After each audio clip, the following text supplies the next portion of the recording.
ಏರ್‌ಪೋರ್ಟಲ್ಲಿ ತುಂಬಾ ಎಮೋಷನ್ಸ್ ಇರತ್ತೆ ಅಂತ ಕೇಳಿದ್ದೆ. ಬಟ್ ಎಕ್ಸಾಕ್ಟ್‌ಲಿ 1 ಇಯರ್ ಬ್ಯಾಕ್ ನಾನು ಎಕ್ಸ್‌ಪೀರಿಯನ್ಸ್ ಮಾಡ್ದೆ. ಎಂಗೇಜ್‌ಮೆಂಟ್ ಆದ್ಮೇಲೆ 3 ಡೇಸ್‌ಗೆ ರಾಕೇಶ್ ಅಮೆರಿಕಾಗ್ ಹೋದ್ರು. ಆಮೇಲೆ 5 ಮಂತ್ಸ್ ಆದ್ಮೇಲೆ ಮದ್ವೆಗೆ ಅಂತ ಬಂದಿದ್ದು. ಎಂಗೇಜ್‌ಮೆಂಟ್ ಆದ್ಮೇಲೆ ಎಲ್ರೂ ಒಟ್ಟಿಗೆ ಟೈಮ್ ಸ್ಪೆಂಡ್ ಮಾಡಿದ್ರೆ ನಮ್ಮಿಬ್ರದ್ದು ಬರೀ ಫೋನ್ ಕಾಲ್, ವಿಡಿಯೋ ಕಾಲಲ್ಲೇ ಆಗೋಯ್ತು.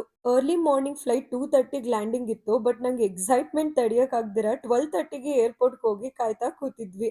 ಅಷ್ಟೊಂದ್ ವೇಟ್ ಮಾಡಿದ್ಮೇಲೆ ಫೈನಲಿ ಬಂದ್ರು.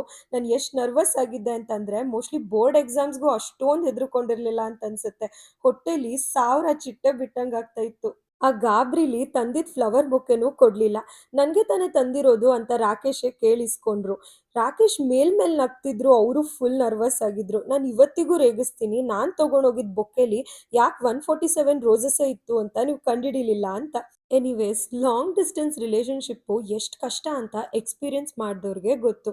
ಎಷ್ಟ್ ಬೇಗ 1 ಇಯರ್ ಆಗೋಯ್ತು ಅಂತ ಅನ್ಸುತ್ತೆ. ಬಟ್ ಇಷ್ಟಪಟ್ಟೋರ್ ಜೊತೆಲಿದ್ರೆ ಟೈಮ್ ಹೋಗೋದೇ ಗೊತ್ತಾಗಲ್ಲ ಅಲ್ವಾ?